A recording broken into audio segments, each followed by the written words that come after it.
City ಪರೀಕ್ಷಾ ಕೇಂದ್ರಗಳಲ್ಲಿ ಜನಿವಾರ ವಿವಾದಕ್ಕೆ ಸಂಬಂಧಪಟ್ಟಂತೆ ಬೆಂಗಳೂರಿನಲ್ಲಿ ಸಚಿವ ಬೋಸರಾಜು ಪ್ರತಿಕ್ರಿಯೆ ಕೊಟ್ಟಿದ್ದಾರೆ. ಇದನ್ನ ಯಾರೇ ಮಾಡಿದ್ರೂ ಕೂಡ ಅದು ತಪ್ಪು. ನಾನು ಸಿಎಂ ರಾತ್ರಿ 12 ಗಂಟೆಗೆ ಬಂದ್ವಿ, ಅದರ ರಿಪೋರ್ಟ್ ತರಿಸ್ಕೊಳ್ತಾರೆ. ನಾನು ಸಿಎಂ ಇಬ್ರು ಕೂಡ ರಾತ್ರಿ 12 ಗಂಟೆಗೆ ಬಂದ್ವಿ, ಅದಕ್ಕೆ ಸಂಬಂಧಪಟ್ಟಂತೆ ರಿಪೋರ್ಟ್ ಅನ್ನ ತರಿಸ್ಕೊಳ್ತಾರೆ, ಆಮೇಲೆ ಕ್ರಮ ತೆಗೆದುಕೊಳ್ತಾರೆ ಅಂತ ಬೋಸರಾಜು ಅವರು ಪ್ರತಿಕ್ರಿಯೆ ಕೊಟ್ಟಿದ್ದಾರೆ. ಈ ರೀತಿ ಯಾರೇ ಮಾಡಿದ್ರೂ ಕೂಡ ಅದು ತಪ್ಪಾಗುತ್ತೆ.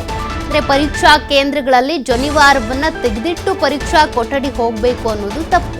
ಆ ರೀತಿ ಯಾರು ಕ್ರಿಯೇಟ್ ಮಾಡೋದ್ರಲ್ಲಿ ಯಾರು ಈ ರೀತಿಯಾಗಿ ನಡ್ಕೊಂಡಿದ್ದೋ ಅವರ ವಿರುದ್ಧ ಸೂಕ್ತ ಕ್ರಮ ಆಗುತ್ತೆ. ಮೊದಲು ಈ ಪ್ರಕರಣಕ್ಕೆ ಸಂಬಂಧಪಟ್ಟಂತೆ ಸಿಎಂ ಸಿದ್ದರಾಮಯ್ಯನವರು ರಿಪೋರ್ಟ್ ಅನ್ನ ತರಿಸ್ಕೊಳ್ತಾರೆ. ನಾನು ಹಾಗೂ ಸಿಎಂ ಇಬ್ರು ಕೂಡ ರಾತ್ರಿ 12 ಗಂಟೆಗೆ ಬಂದ್ವಿ, ಸದ್ಯಕ್ಕೆ ಇದಕ್ಕೆ ಸಂಬಂಧಪಟ್ಟಂತೆ ಒಂದು ರಿಪೋರ್ಟ್ ಬೇಕಿದೆ, ಅದರ ನಂತರ ಕ್ರಮ ಕೈಗೊಳ್ತಾರೆ ಅಂತ ಹೇಳಿದ್ದಾರೆ. ನಮಗೂ ಸರ್ಪ್ರೈಸ್ ಆಯ್ತು ಅದನ್ನು ನೋಡಿದ್ರೆ. ಅದೇನಿದೆ ಈಗ ಇವತ್ತು ಗೊತ್ತಾಗ್ತದೆ, ಕರೆಕ್ಟಾಗಿ ಇನ್ಫಾರ್ಮೇಷನ್ ರಿಪೋರ್ಟ್ ತರಿಸ್ಕೊತಾ ಇದೆ. ಆ ರೀತಿ ಆಗಬಾರ್ದಲ್ಲೇ, ಅದೇ ಅದನ್ನು ವೆರಿಫೈ ಮಾಡಿ. ನಾವು ರಾತ್ರಿ ಬಂದ್ವಿ ಬೇದಲ್ಲಿ ಸಿ ಎಮ್ ಅವ್ರು, ನಾವೆಲ್ಲ 12 ಗಂಟೆಗೆ ಬಂದ್ವಿ ವಾಪಸ್ ಸ್ಪೆಷಲ್ ಫ್ಲೈಟ್ನಲ್ಲಿ. ಅದಕ್ಕೆ ಅದು ರಿಪೋರ್ಟ್ ಬರ್ತಾ ಇದೆ ಇವತ್ತೇನು ಕರೆಕ್ಟಾಗಿ. ಆ ರೀತಿ ಆದರೆ ಕಳ್ಳನೇ, ಅದು ಅದೇನು ಪ್ರಶ್ನೆ ಇಲ್ಲ. ತಗೊಳ್ಳೇಬೇಕಲ್ಲ, ತಗೊಳ್ಳೇಬೇಕು. ಅದು ರಿಪೋರ್ಟ್ ಬಂದ ಕೂಡಲೇ ಮಾಡ್ತಾರೆ. ಸರ್ಕಾರ ಅಂಥದ್ದು ಯಾವುದೇ ಡಿಸ್ಕ್ರಿಮಿನೇಷನ್ ಮಾಡ್ತಕ್ಕಂಥ ಈ ಸರ್ಕಾರದಲ್ಲಿ ಒಪ್ಪೋದಿಲ್ಲ. 101% I will give full assurance. ಯಾವುದೇ ಕಾರಣಕ್ಕೆ ಇಲ್ಲ. ನಾಳೆ ತುಮಕೂರಿಗೆ ಹೋಗ್ತಾ ಇದ್ದೀವಿ ನಾವು.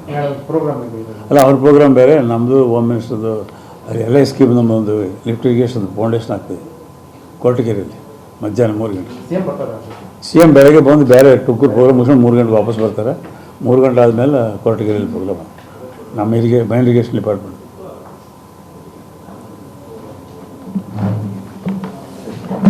Okay, thank you. ಹಾಂ, ಹೌದು. ಯಾರೇ ಇದ್ದರೆ ಅಂಥವು ಇಮಿಡಿಯೇಟ್ಲಿ ಖಂಡನ ಮಾಡಲೇಬೇಕಾಗ್ತದೆ, ಆ್ಯಕ್ಷನ್ ತಗೊಳ್ಳೇಬೇಕಾಗ್ತದೆ. ಈ ಕಾಲದಲ್ಲಿ ಅವೆಲ್ಲ ಮಾಡ್ತಾರೆ ಅಂದರೆ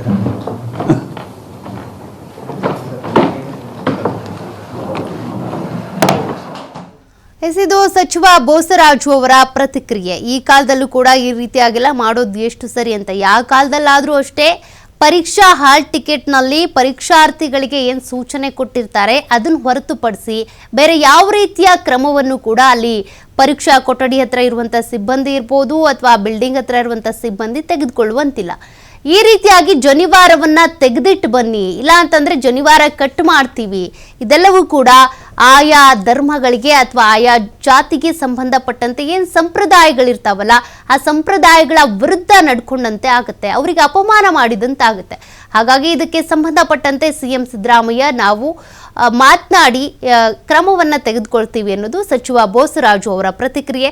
ಶಿಕ್ಷಣ ಸಚಿವ ಮಧು ಬಂಗಾರಪ್ಪ ಅವರು ಕೂಡ ಅದನ್ನೇ ಹೇಳಿದ್ದು. ಈ ರೀತಿ ಜನಿವಾರ ತೆಗೆಸಿ ಅಥವಾ ಜನಿವಾರ ಕಟ್ ಮಾಡಿಸಿ ಅನ್ನುವಂಥ ಯಾವುದೇ ಸೂಚನೆಗಳು ಕೂಡ ಇಲ್ಲ. ಆ ರೀತಿ ಯಾರು ಮಾಡಿದ್ದಾರೋ ಅವರ ವಿರುದ್ಧ ಸರಿಯಾದಂಥ ಕ್ರಮ ಆಗುತ್ತೆ ಅಂತೇಳಿ ಪ್ರತಿಕ್ರಿಯೆ ಕೊಟ್ಟಿರೋದು. ಸದ್ಯಕ್ಕೆ ಇದಕ್ಕೆ ಸಂಬಂಧಪಟ್ಟಂತೆ ಬ್ರಾಹ್ಮಣರು ಆಕ್ರೋಶವನ್ನು ವ್ಯಕ್ತಪಡಿಸ್ತಾ ಇದ್ದಾರೆ.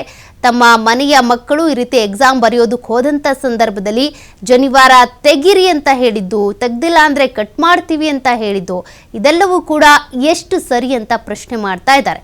ಈ ರೀತಿ ಜನಿವಾರ ತೆಗಿರಿ ಅಂತ ಎಲ್ಲೂ ಕೂಡ ಸೂಚನೆಯಲ್ಲಿಲ್ಲ. ಹಾಲ್ ಟಿಕೆಟಲ್ಲಿ ಒಂದಷ್ಟು ಗೈಡ್ಲೈನ್ ಇರುತ್ತೆ, ಇಂಥ ಪೆನ್ನೇ ಬಳಸಬೇಕು, ಬಟ್ಟೆಯನ್ನು ಕೂಡ ನೀವು ಫುಲ್ ಸ್ಲೀವ್ ಹಾಕೊಂಡು ಬರುವಂತಿಲ್ಲ,